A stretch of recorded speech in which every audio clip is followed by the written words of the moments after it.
Assalamualaikum warahmatullahi wabarakatuh. Alhamdulillah wassalatu wassalamu ala Rasulillah wa ala alihi wa sahbihi wa man walah amma ba'd.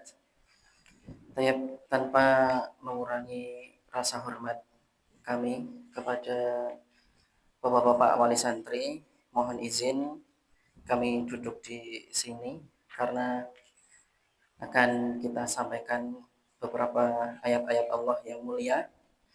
Jadi seandainya bukan karena ayat-ayat yang mulia, kalamullah Al-Quran yang akan kita baca, tentu ana lebih memilih duduk di bawah bersama dengan antum semuanya. Tapi insya Allah semoga dengan membaca lantunan ayat-ayat yang sudah ana fotokopi, ini bisa menambahkan keimanan kita dan keberkahan dalam hidup kita. Amin ya rabbal alamin.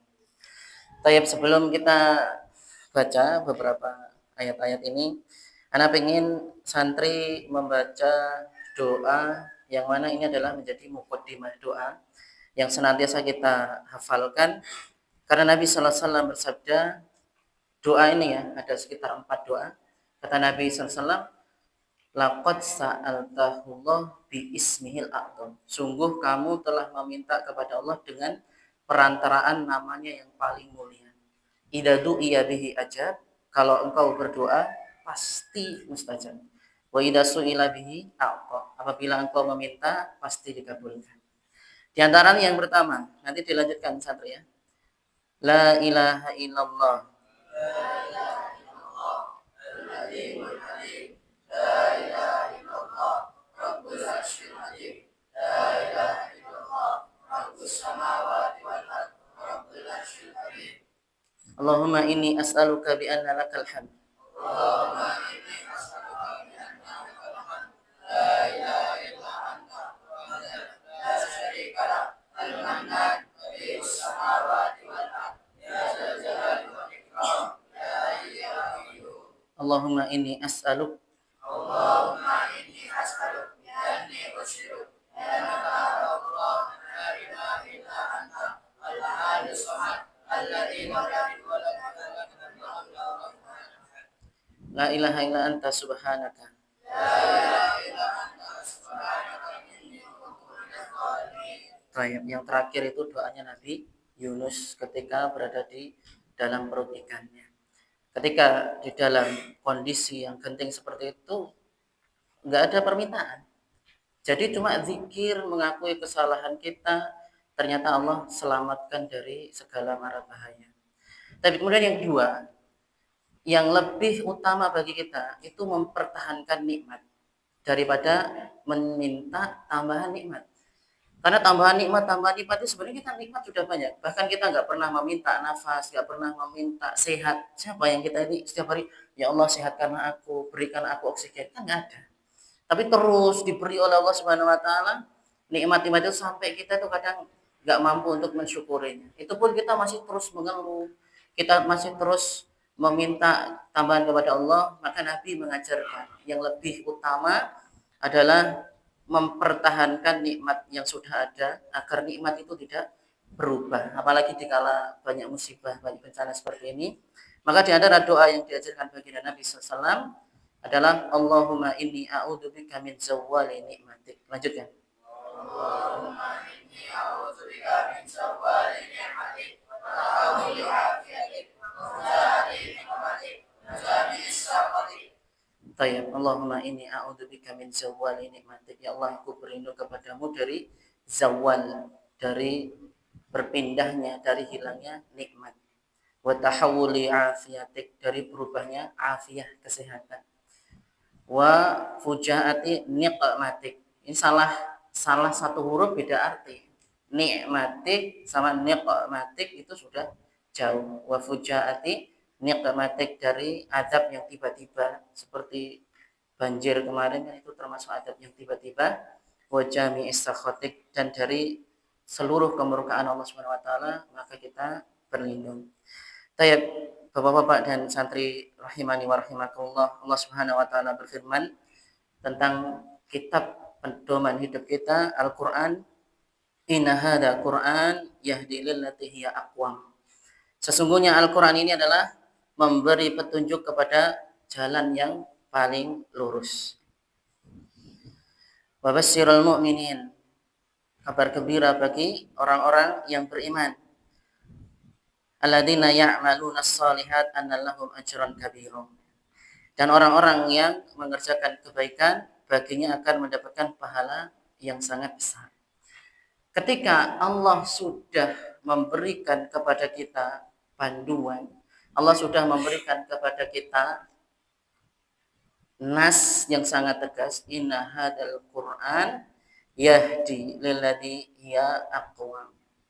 Maka ini yang kita gunakan sebagai pedoman hidup kita. Ya, maka kita akan bahagia. Dan Allah Subhanahu wa taala menjadikan Al-Qur'an itu alhamdulillahilladzi anzala ala abdihil kitaba wa lam yaj'al lahu iwaja. Ya, segala puji bagi Allah yang telah menurunkan kitab suci Al-Qur'an kepada hamba-hambanya dan tidak menjadikan Al-Qur'an itu sedikit pun bengkok. Tidak ada kebengkokan di dalam Al-Qur'an. Semuanya menginginkan kelurusan, semua ingin menjadi pedoman hidup kita agar hidup kita menjadi baik. Dan bahkan jadikan kita tenang, kita bahagia. Walladzi anzala sakinata fi qulubil mu'minin liyazdadu imanahum ma'a imanihim. Dialah yang telah menurunkan ketenangan ke dalam hati orang-orang mukmin supaya keimanan mereka bertambah di samping keimanan mereka yang telah ada. Dan Allah Subhanahu wa taala yang masyhur kita hafal ya, alladzina amanu wa tatma'innu qulubuhum bi dzikrillah, ala bi dzikrillah tatma'innul qulub. Orang-orang yang beriman hati mereka menjadi tentram dengan mengingat Allah. Ingatlah hanya dengan mengingat Allah hati akan selalu tentram. Bahkan tidak hanya sekedar kita membaca, ketika kita mendengarkan juga Allah berfirman, wa idza quri'al qur'ana fastami'u lahu wa ansitu la'allakum turhamun. Jika dibacakan Al-Qur'an, dengarkanlah dengan seksama dan diamlah agar kamu dirahmati. Tilkas sakinatu tanazzalat bil Qur'an. Semua ketenangan tadi itu datangnya karena ayat suci Al-Qur'an. Tayyib, barakallahu fikum. Karena waktu kita singkat ya. Jadi memang anak baca secara cepat saja, walaupun kalau ditelusuri tafsirnya sangat panjang sekali, tapi ini di antara ayat-ayat yang membuat kita bahagia. Kenapa anak ngundang antum dan anak pribadi? Kalau dulu ke pondok itu berangkat sendiri anak berani. Ya karena memang di rumah sudah lama bersama keluarga. Jadi seandainya nggak diantar pun berani. Tapi kalau dijemput itu lain, karena ada kerinduan. Ya, karena ada kerinduan, ada laporan selama 6 bulan itu bagaimana kondisi putranya ketika di pondok. Nah, itu disampaikan ketika perpulangan. Gitu. Jadi Ana memandang anak-anak kita, santri-santri ini seperti seekor burung yang dia sudah menetas di dalam sangkarnya. Maka antum orang tua wali santri itu yang ngengkremi gitu ya. Kemudian dia netes jadi anak burung yang kecil itu belum ada bulunya sampai antum kasih bulu ya, dirawat, diopeni sampai besar. Nah, sekarang mereka itu masih berada dalam sangkarnya. Tapi sudah mulai tumbuh bulu-bulunya. Dan ketika antum pergi, anak induk burung pergi, anaknya itu dia menunggu ibunya datang dan celongap gitu kan, itu kalau kecil. Tapi sebentar lagi dia itu akan terbang. Tapi yang paling berbahaya yang kadang kita tidak sadari, di mana kita meletakkan sangkarnya. Bisa jadi induk burung itu karena dia ingin anaknya selamat, dia bikin susoh, bikin sangkar itu di pucuk wit pring itu. Dan anak kita nggak tahu kalau jatuh itu sakit. Dan anak kita nggak tahu kalau dia itu nggak hati-hati, ini kira-kira ini darani panganan kiwalang, ternyata ulo, ya. Dipangan sama ulo. Anak kita nggak tahu. Anak kita nggak tahu. Nah apalagi sekarang sudah mondok selama 6 bulan di pondok ini. Besok liburan itu adalah momen penentu pertama, terutama yang masih kelas 1 ya. Kalau anak pondok liburan, kemudian dia tuh izin sama orang tua dolan mancing kah, terus dia podo-podonan motor. Jadi motornya misalkan motor RX King semua, motornya Vario semua, atau dia itu nonton bola, atau bahkan yang orang-orang mandangnya itu melatih kekuatan, muncak. Maka Ana sangat menyarankan untuk tidak diizinkan. Kenapa? Karena kita nggak tahu. Ya, karena kita nggak tahu. Kemarin tetangga Ana di Klaten cekel polisi dia. Liburan ketemu sama temennya, dia nggak ikut-ikutan, cuma bonceng aja. Temennya bawa parang gini, bikin status. Akhirnya dilaporkan sama sama tetangga atau sama siapa, malam jam 8 cekel polisi. Dan kenapa polisi itu semangat nyekel?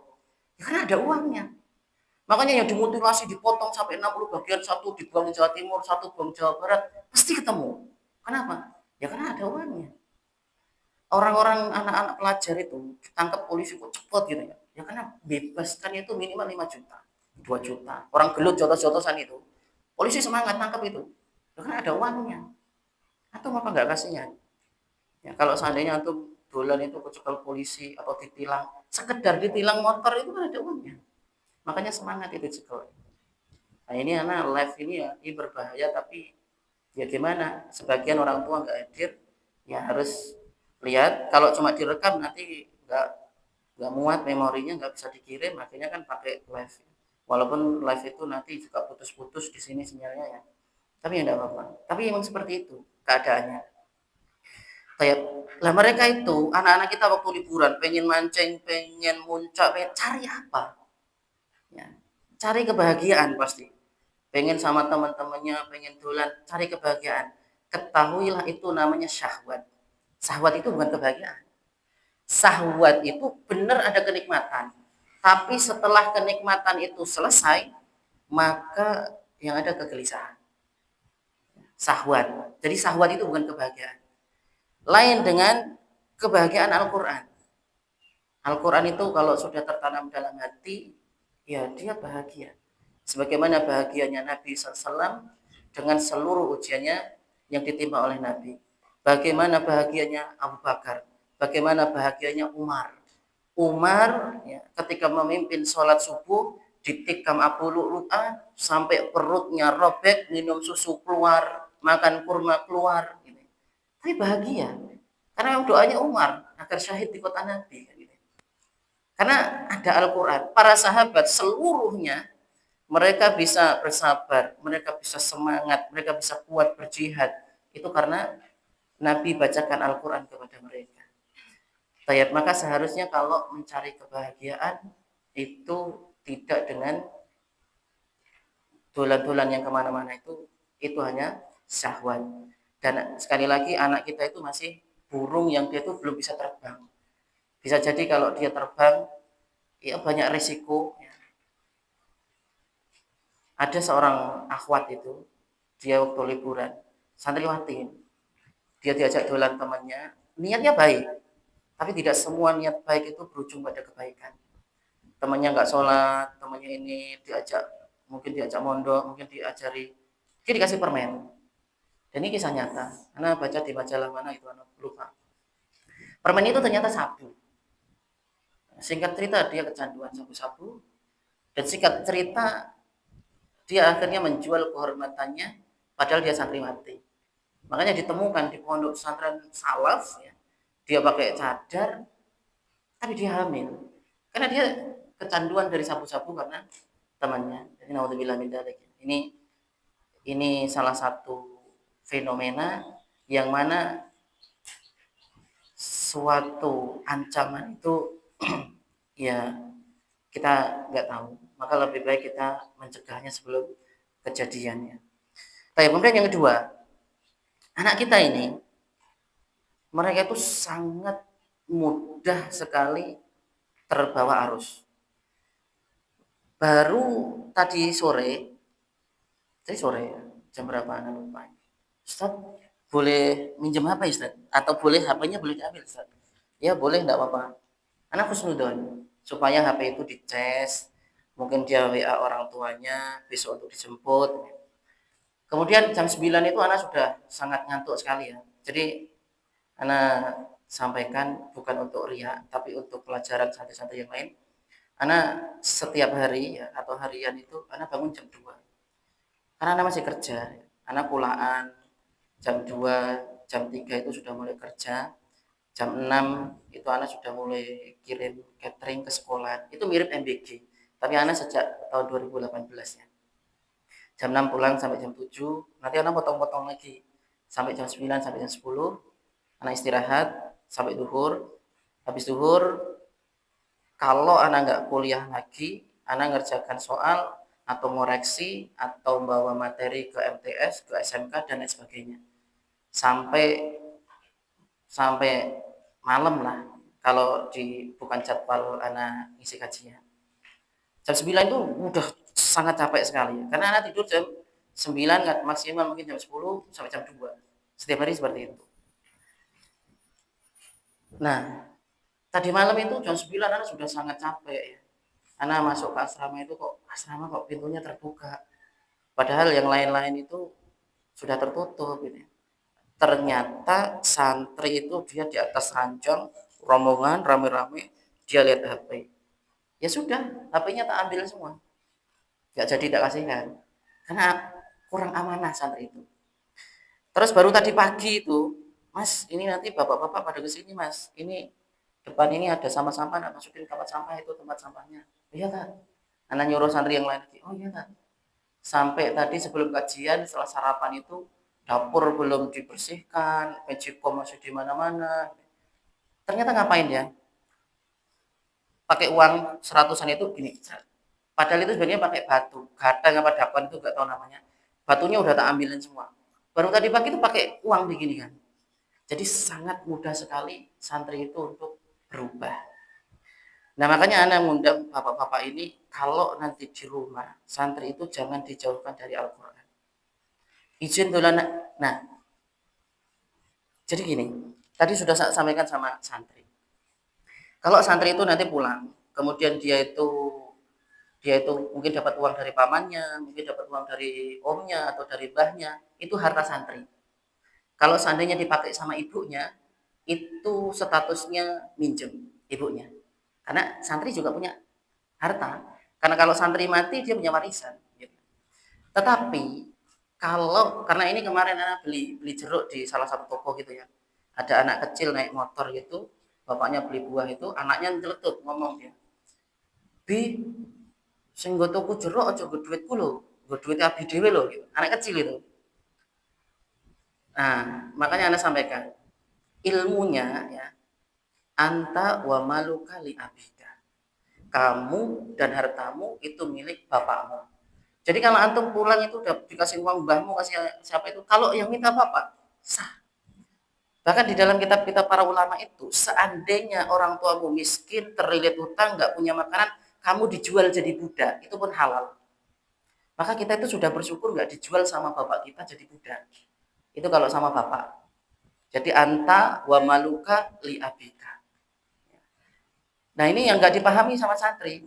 Kadang santri banyak nuntut, banyak ini, dan orang tuanya itu ya dia tuh lemah di hadapan santrinya. Liburan itu santri kebanyakan di konco-koncoku sudah di HP kabeh, aku gak ditokoki HP, ngamuk, mutung, ora gelem madang. Gitu. Di pondok juga gitu dia. Kadang mutung, gak gelem sinau seperti itu. Namanya anak-anak, tapi kita harus mengarahkannya dengan bijak. Jangan bapaknya nggak nukoki HP, ditukoki umine. Umine nggak nukoki HP, ditukoki mbae. Kan repot gitu. Gitu ya. Jadi anak kita itu mungkin banyak cepat berubah karena mungkin ada penyakit ya. Dan obatnya kembali lagi, obatnya adalah Al-Qur'an. Allah Subhanahu wa taala berfirman, "Wa nunazzilu minal Qur'an ma huwa syifaa wa rahmatun lil mu'minin." Dan kami telah menurunkan Al-Qur'an, sesuatu yang menjadi penawar dan rahmat bagi orang-orang yang beriman. Ya ayuhan nas, wahai sekalian manusia. Qad ja'akum mau'idhatum mir rabbikum. Telah datang kepadamu mau'idhah. Jadi kalau kita undang pengajian ustaz, itu yang ngasih mau'idhah hasanah kan manusia. Tapi Allah berfirman, qad ja'akum Mau'idatum mir rabbikum. Sudah ada mau'idah dari Rabbmu, pemilik alam semesta. Dari Allah Subhanahu wa taala. Kita kurang apa lagi kan? Mau'idahnya Allah Subhanahu wa taala wasifa lima fis sudur. Mau'idahnya Allah ini bisa menjadi obat bagi hati. Bahkan enggak cuma obat bagi hati. Imam Ahmad itu pernah menangani wanita yang melahirkan kemudian dia pendarahan parah gitu ya. Dibacakan itu surat Nuh itu. Ketika Nabi Nuh naik kapal itu disuruh berhenti airnya, berhenti itu pendarahannya. Wa huda wa rahmatul lil mu'minin, dan juga dia menjadi petunjuk kemudian rahmat bagi seluruh orang-orang yang beriman. Baik, maka jangan jauhkan santri itu dengan Al-Qur'an ketika di rumah. Terus disuruh baca Al-Qur'an di rumah sebagaimana jadwal yang sudah ada di pondok. Kita pada duhur itu menghafalkan 5 baris. Kemudian pada asar 5 baris yang tengah, pada isya 5 baris yang bawah, pada subuh itu disetorkan satu muka. Maka di rumah jangan sampai tidak ada setoran hafalan. Anak nggak peduli semua hafalan, entah itu matan jurumiyah, matan akidah, matan apa, nggak peduli. Yang penting Al-Quran. Cukup anak antum itu di rumah baca Al-Quran itu selesai ketika liburan. Kalau yang lain-lain ilmu nahwu itu apa itu perjalanan menuntut ilmu masih panjang. Ini kan baru mondok 6 bulan gitu. Tetapi kalau sampai di rumah itu lalai nggak baca Al-Quran, menurut anak pribadi ini aib bagi seorang santri. Maka jangan sampai orang tua itu membiarkan anaknya nggak membaca Al-Quran, padahal dia santri. Ya. Kemudian Imam Fudail bin Iyad, beliau mengatakan, innama unzilal Quran liyu'mala. Sesungguhnya Al-Quran itu diturunkan untuk diamalkan. Fatakhadda nasu qira'atahu amala. Tapi ternyata manusia mengambil membaca itu sebagai amal. Nah, ini yang salah. Setelah anak perintahkan setiap santri itu dia baca Quran untuk beramal, tapi nggak titik di situ. Tapi untuk diamalkan Al-Qur'annya. Untuk direnang itu untuk ditadaburinya.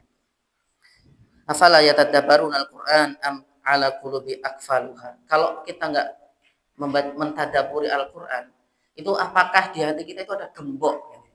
Apakah hati kita itu terkunci sampai kita tidak mentadaburi Al-Qur'an? Maka Imam Hasan Al-Basri beliau mengatakan ada seorang yang qori gitu ya. Dia ngomong wallahi laqad asqata al-Qur'an kullah. Kata Imam Hasan Al-Basri, sungguh dia telah menjatuhkan seluruh Al-Qur'annya. Karena qori ini ngomong aku sudah baca Quran, sudah sesuai tajwid, tapi untuk bangga-banggaan, untuk sekedar dipuji, enggak ada perenungannya. Orang yang merenungkan Al-Qur'an, mentadabbur Al-Qur'an, itu kalau baca Al-Quran itu tiba-tiba dia itu bisa menangis. Tiba-tiba dia bisa menyesali dosa-dosanya. Tiba-tiba dia bisa melihat surga dan neraka. Bisa-bisa dia melihat diawasi oleh Allah Ta'ala. Itu benar-benar santri penghafal Al-Quran. Jadi bukan bangga-banggaan sudah berapa juz, sudah ini. Gitu ya. Tayyib. Nah. Dan Al-Quran itu bisa mengangkat derajat suatu kaum, juga merendahkan karena Al-Quran tersebutnya. Hujatun laka au alaik. Jadi berhati-hatilah dengan kalau antum sudah masuk ini ke dalam pondok tahfidz atau pondok manapun, itu sama saja. Maka antum jangan mundur, jangan menoleh ke belakang. Berarti itu antum adalah manusia pilihan, lanjutkan terus karena ini tujuan hidup kita. Kemudian yang terakhir, harusnya setelah di pondok Al-Quran, dituntut dengan Al-Quran, diobati dengan Al-Quran, santri itu menjadi manusia terbaik seharusnya. Tapi ternyata kenapa kok masih banyak pelanggaran, masih banyak kesalahan. Pertama ada iblis, yang kedua ada syahwat, yang ketiga anak khawatir beberapa di antara santri itu memang dia itu ketika ngapalin Quran itu hanya karena takut sama ustaz, hanya karena takut sama orang tua, hanya nggak tahu motivasinya. Karena sholat itu sendiri ya, ada beberapa santri itu dia tuh sholat tuh ngotoli kuku ini, buangin ireng-ireng dengan kuku ini. Ya kan tak tanya, Mas Al-Qurannya jangan ditaruh di situ Mas. Allahu Akbar. Wih, bocah ki bae sholat toh. Padahal dia gini-gini loh. Padahal kuku nyuwek iki. Lah ini kan sholat macam apa gitu kan. Dan antum kalau perhatikan di masjid-masjid yang lain pun seperti itu. Ya, karena di Solo dekat kampus UNS, ya mahasiswa itu ya lucu-lucu sholatnya. Sholat itu dia itu sholat masbuk kan. Allah Akbar ini kan kita sudah pulang. Yo diingeti sampai rampung gitu. Lo kadang aku tekan tak kurang biasa. Ya seperti itu. Kadang kekhusuannya kurang. Kadang karena takut sama ustaz. Kalau ustaz teko itu langsung gitu. Kalau nggak teko itu ya. Nah maka pelanggarannya itu ya santri itu kadang masak itu. Padahal enek wong 28 kan. Itu nggak dicolok ke atau nggak di on ke atau bahas basi itu nggak dicek.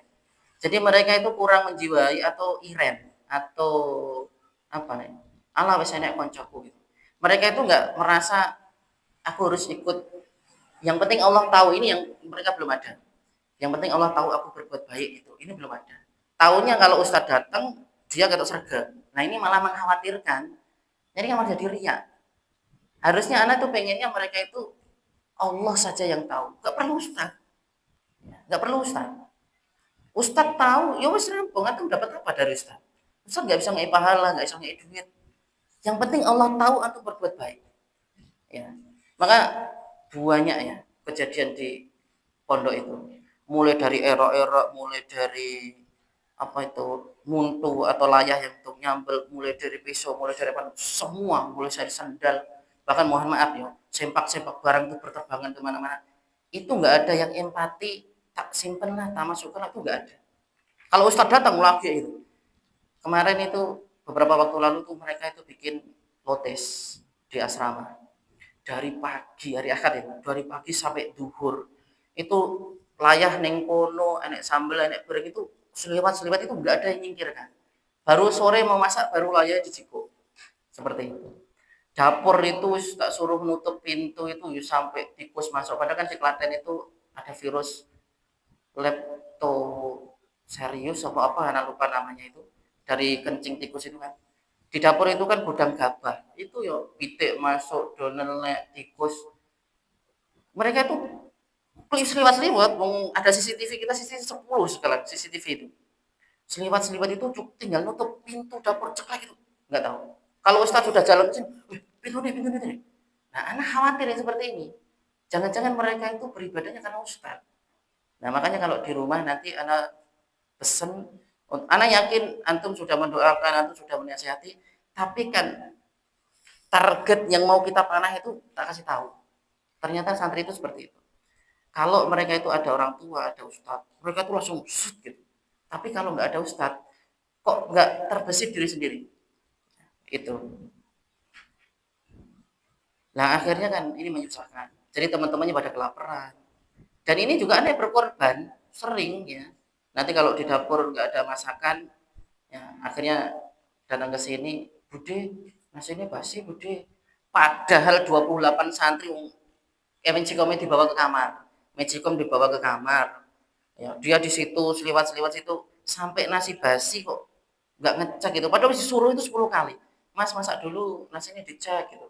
Nggak tahu yang dipikirkan apa ya. Akhirnya ya wis diambilkan nasi dari sini. Tapi anak jadi khawatir. Nih setiap mereka nggak ada nasi diambilkan nasi dari sini mereka kok nggak malah jaga ke yang pertama. Tapi kalau nggak gitu ya misalnya yang lainnya pada kelaparan gitu kan. Nah inilah anak yang belum tahu solusinya itu di situ ya.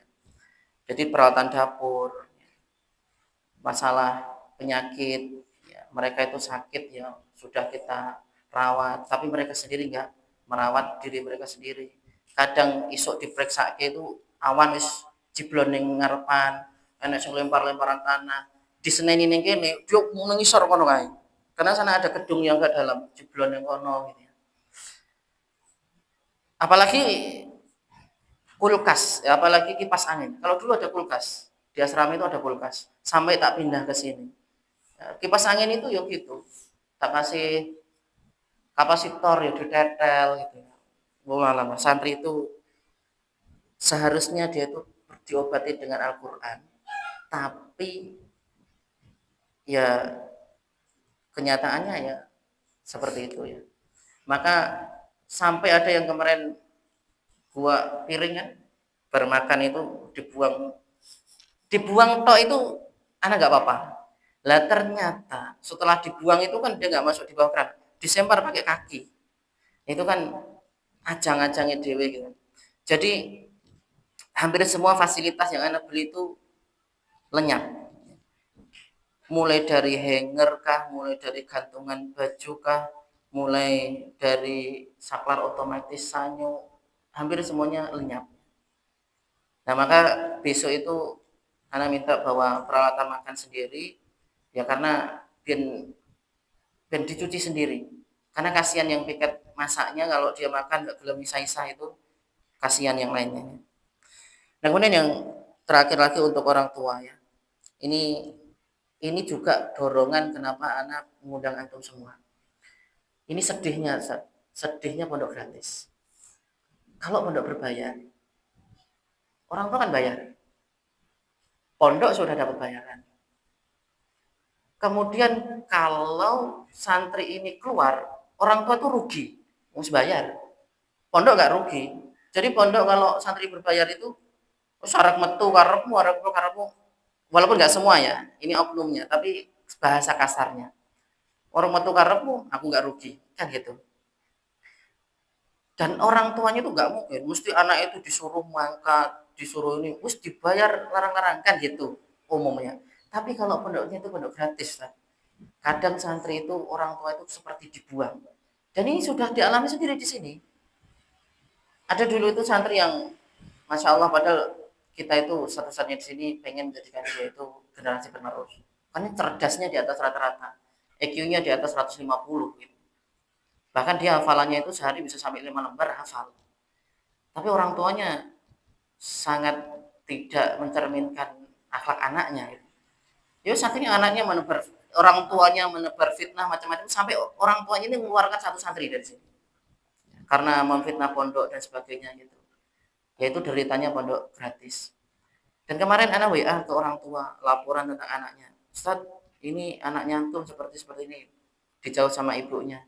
Ustaz, kalau hubungi jangan ke abinya. Abinya itu sibuk banyak urusan. Ke nomor saya saja. Itu uminya. Setelah anak WA uminya, yurat dibalas. Padahal anaknya nggak ikut ujian. Iya kan? Ya. Anaknya nggak ikut ujian. Kalau ibunya di WA nggak dibalas, di WA ayahnya katanya suruh WA ibunya, katanya banyak pekerjaan. Ustadz di sini ya banyak pekerjaan. Kita semua banyak pekerjaan kan? Antum mana rasa juga banyak pekerjaan. Tapi ada memang wali santri, gak cuma satu. Kalau dilapori masalah anaknya itu seakan-akan banyak kerjaan, seakan-akan itu karena gratis kan. Wis ora apa-apa Ustaz karepmu ngono tat anakku dadi apa Ustaz gitu ya. Itu orang tuanya itu ya mohon maaf ya. Mereka itu mencari uang dengan membuang emas. Mencari uang dengan membuang emas. Jadi anak nggak butuh imbalan, nggak butuh bayaran, nggak butuh pujian. Tetapi anak pengennya kerjasama. Anak cukup sudah menderita dengan beberapa wali santri dari dulu ya. Karena angkatan pertama itu ada 5 orang yang keluar karena merasa tidak bayar, akhirnya seenaknya sendiri, anaknya dicabut. Dan dia terang-terangan ngomong, Ustaz, kan anak saya pindah juga nggak didendo di sini Ustaz. Apa susahnya saya nyabut anak saya? Kan saya sakit hati. Kalau saya tahu mau mbok jipuk, ya mending tak nyekolah ke santri yang lain yang dulu tak tolak kan gitu. Makanya saya nggak butuh semua itu sebenarnya. Tapi saya ingin ya kita sama-sama kasih fasilitas kepada anak kita supaya anak kita itu sukses, supaya dia itu bisa berpengaruh, bisa dia itu bermanfaat untuk Islam, kaum muslimin itu tujuan anak di situ ya. Nah maka jangan sampai seperti wali-wali santri ini cuma buang anak, bukan nitip loh ya. Nitip itu saya mending. Nitip itu jenguk anak. Ustaz, gimana Ustaz perkembangan anak saya? Dia belajarnya gimana? Semangat apa enggak? Ayo dat, jazakallahu khairan. Kenapa tak tekankan jazakallahu khairan? Jazakallahu khairan itu doa. Semoga Allah membalasmu dengan kebaikan. Jadi supaya Allah membalas Ustadz ini dengan kebaikan. Gak cuma sama saya, Ustadz-Ustadz yang lain dan semua orang yang antum temui terus. Kan nggak susah. Ya, jazakallahu jazakallahu khairan Ustaz, barakallahu fikum Ustaz, kan nggak susah, cuma tinggal ngetik gitu. Ya tapi kan kadang orang itu nggak terbiasa untuk berterima kasih. Gitu ya. Nah, maka kalau nitip itu minimal waktu penjemuan itu dia ngomong sama Ustaz, nyari sama Ustaz. Bapaknya Daka itu anak sedang kerja bakti di Bapreng, dia nyebrang, itu banjir itu. Gimana Ustaz perkembangan Daka? Karena dia nitip. Ya, dan anak yakin ada perkembangan. Walaupun sekarang mungkin mungkin belum berkembang, masih warnanya belum hijau. Tapi minimal kita ada perjuangan. Ada perjuangan untuk memperbaiki. Dan tapi kalau jenguk, kadang ora dijenguk, kadang jenguk ya wis jenguk tok wis mulai, itu kan buang namanya. Bukan nitip, ya. Di mana letak kata-kata nitipnya? Wong dia ditiliki ya wis takok nang kono wis mulai wis ora pamit wis ora apa kan gitu kan. Jadi istilahnya seperti buang anak.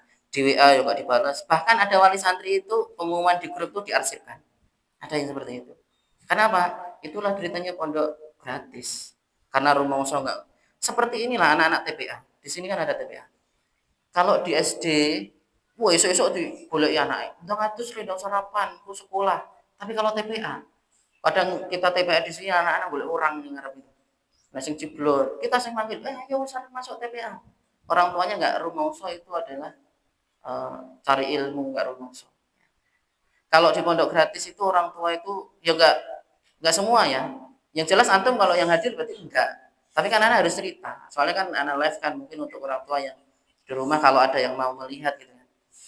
Itu kadang kalau yang pondok-pondok bayar saja itu persiapan dijemput rapat yo teko wedi nek gak itu opo lah gitu. Kalau di pondok gratis itu enggak seperti itu. Ya sejak dulu tanya Ustadz Riba, Ustadz Musa itu. Anak itu jem, rapat di Ma'alimus Sunnah itu 39 santri itu wali santri yang komek telu. Itu pun anak telat. Karena kan kebetulan barengi sini ada rapat, sana juga ada rapat, ibu rapot. 39 atau berapa ya? Wali santri saya komek telu. Bapak Ibu Ustadz Musa lho. Tekonnya jam 12 ya kan? Ya gitu. Jadi ya wali santri seperti itu. Tapi kalau di pondok-pondok yang bayar itu tak perhatikan, mereka itu urung dimulai wis teko wali santri. Karena mungkin rumongso bayar atau apalah jadi. Jadi itu anak mohon untuk ya minimal itu kalau tidak mau membales WA dari anak itu ya ojo ngomong saya sedang sibuk Ustaz, jangan WA saya. Minimal jangan, mending menang. Kalau menang kan kita dituntutkan untuk berhusnudzon. Oh, mungkin ini nggak punya pulsa, apa mungkin HP ini baterai ngedrop. Kan anak kan husnudzon. Nah, tapi kalau jawabnya Ustaz, tolong jangan hubungi saya sedang sibuk banyak kerjaan. Loh, kita itu di sini berjuang kanggo anak sopo gitu. Di seperti itu gitu. Nah, akhirnya pas kita sedang seperti itu ada wali santri yang lain WA, walaupun WA-nya nggak senada. Tapi kan kita sudah terlanjur emosi kan. Kadang yang namanya WA itu kan kadang bareng-bareng. Wali santri yang ini pas WA, wali santri ini WA, yang ini bikin masalah gitu. Ya, akhirnya ya seperti itu. Akhirnya anak kadang juga nggak kontrol. Karena ya karena manusia biasa, kadang dia juga emosi gitu ya. Saya ya mungkin itu karena janji anak jam 9 sampai 10 ya. Tadi mundur sebentar. Jadi sekali lagi besok anak titip kepada antum semua baik wali santri yang hadir maupun yang di rumah, tolong jangan jauhkan anak ini dari Al-Qur'an. Tolong kalau anak ini mau minjem HP, tolong disuruh izin sama orang tuanya. Karena anta wa maluka li abika. Santri yang udah punya HP di rumah ngacung. Yang sudah punya HP di rumah. Berarti wis punya HP. Berarti wis punya HP kan? Kalau mau megang HP-nya tolong izin sama bapaknya. Kalau nggak izin sama bapaknya itu ya bisa jadi ada yang WA-WA sama cewek juga ada. Gitu ya. Karena kemarin di Tawangmangu ada salah satu anaknya Ustadz, teman saya, umur 14 tahun, WA kakak kelasnya umur 16 tahun, dinikahkan di pondok. Dinikahkan di pondok supaya apa? Supaya santri semua jerah. Ya, sekarang udah punya anak 3. Di Tawangmangu cuma situ. Dinikahkan di pondok. Ya. Karena WA-WA-an. WA-WA-an antara santri umur 14 tahun sama santriwati umur 16 tahun. Dinikahkan di pondok. Karena itu anak salah satu pengajarnya atau apa Jadi supaya jadi pelajaran. HP itu wis ditahan wis tapi nggak tahu. Di Ma'alimus Sunnah itu wis go cadar. Perpulangan penjemukan juga bareng. Kalau Ikhwan itu akad pertama, akad berapa ya? Itu loh, iso itu nomor HP ini. Dari mana nggak tahu. Aku setan ini nyamar dari sopo nih. Buang lah. Iso itu nomor HP ini gitu. Kan ngeri ya. Padahal di Ma'alimus Sunnah itu setiap malam kan jaga pondok putri. Itu yuk iso enek sing masuk gitu. Mumet ya. Santri kan seperti itu. Jadi ya mereka punya syahwat, ada setan yang menggoda gitu. Nah, minimal tolong jangan jauhkan dari Al-Qur'an. Atau minimal kalau mau pegang HP tolong baca Al-Qur'an. Wong HP itu ya sekalipun Ustaz hargai materi, itu kalau sudah pegang HP, di WA, jadi nyetel Facebook, jadi ndelok scroll berita banjir, ya walaupun berita banjir, itu nggak kerasa, kok wis sejam ya. Mau jane arek murojaah apa arek apa, cuma lihat berita banjir. Dulu berita ijazah, ijazah palsu ya kan saiki urung rampung kan. Ya seperti itulah fitnah HP ya. Baik, jadi kalau anak kita nanti minta piknik, ya mereka manusiawi, mereka butuh hiburan, mereka butuh tolong pikniknya dikancani. Anak itu dulu miskin. SD itu waktu itu bayar piknik di Jogja atau di Gebruluko atau mana itu bayar 50.000 karena gak ikut. Karena nanti duit, karena miskin. Kemudian SMP itu piknik ke Bandung, kemana Jatim Park atau apa itu bayar 300.000. Karena juga milih piknik, karena juga punya duit sama sekali. Kemudian waktu SMK, karena anak masuk ke panti asuhan, kemudian anak masih punya bapak punya ibu, karena kan yatim duafa, anak masuk ke panti asuhan. Waktu itu kalau pagi itu sing pinter-pinter itu les sama gurunya sendiri. Nah, guru itu pakai teh. Ada salah satu teman saya itu nyeletuk, "Oh, Pak Guru pena pagi-pagi mangkat sekolah, koncone sini ngomah, ada Pak Guru digawe teh." Pak gurunya emosi, sontak emosi. "Ah, sampean nih gelem go teh, tak bayar 10.000." Nah, anak karena anaknya orang miskin, aha kan. Akhirnya anak mulai ke panti ya. Jadi pondok saya itu kadang namanya panti, kadang namanya pondok ya, tergantung donaturnya. Ya karena emang anak juga pondoknya gratis juga. Al-Barkah insya Allah jelas namanya pondok ya. Anak ke panti ngambil caret, tak tukoke teh sistri. Satu apa dua mau panas itu numpak ontel. Jadi anak selama di pondok itu 2 kilo itu ngontel. Kalau berangkat itu sendiri, kalau pulang nanti kadang gantol sama temanku boncengan pakai motor keren gitu, tak kucengin tangannya supaya cepat. Soalnya itu sampai rumah pun sayurnya wis diserok ikhlas 3 gare kuai. Jadi dan selama 3 tahun itu anak itu nggak pernah berubah lauk itu ya. Kalau sore itu mesti tempe sama sambal. Karena pulang sekolah itu jam 3 langsung masak, jam 4 itu wis mateng dan makan terakhir itu jam 4. Anak itu puasa Senin Kemis itu tuku kerupuk rindu. Regane 500 waktu itu. Separuh tak gowo sahur, separuh tak buka. Ya seperti itu. Telat makan itu piring itu kosong dimakan sama kelas 3. Karena santri banyak, kurang pengawasan gitu. Ya seperti itu, nggak ada sing istimewa.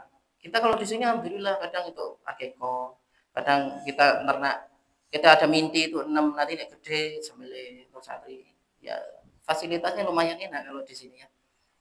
Nah, jadi kalau mereka nanti santri itu minta piknik atau apa itu, piknik itu nggak menjaminkan kebahagiaan. Jadi anak piknik pertama kali itu karena itu gawe teh dibayar 10.000 sama guruku sampai 5 kali. Akhirnya bayar 50.000 itu piknik nih Jogja nih Pantai Baron cuma sak kelas cuma sak bis. Itu ya cuma gara-gara anak bikin teh sak syarat itu tadi. Setelah itu yo anak nggak pernah kemana-mana lagi, nggak pernah piknik karena pertama memang anak nggak punya uang. Yang kedua piknik itu nggak menjanjikan kebahagiaan kecuali pikniknya sama orang tua, makan bareng sama orang tua, ya nikmat itu Pak akan terasa kalau sudah hilang. Dulu anak punya bapak itu nggak kerasa, jajan sama bapak itu ya biasa, tapi setelah bapak anak ninggal ini anak setiap jajan itu nangis Pak. Tuku bakso itu nangis karena dulu setiap anak beli bakso itu baksonya bapak saya itu dikasihkan saya, jadi ketok lontong sama bapak saya. Ketika bapak saya sudah meninggal, saya baru sedih. Nah, santri itu juga gitu. Saya itu juga baru sedih ketika meninggalkan pondok, ya.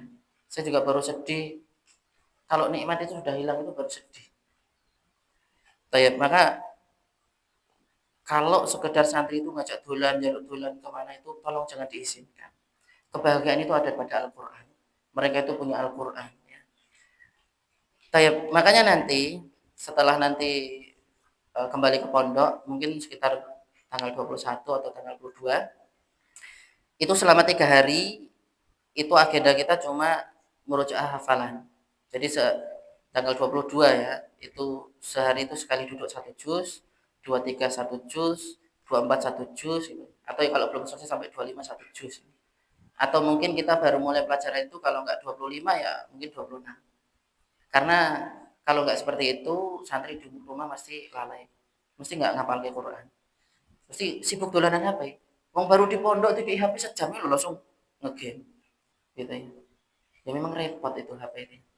Tayyib, yang terakhir ini anak kasih tugas perpulangan, karena setiap perpulangan itu mesti ada tugas.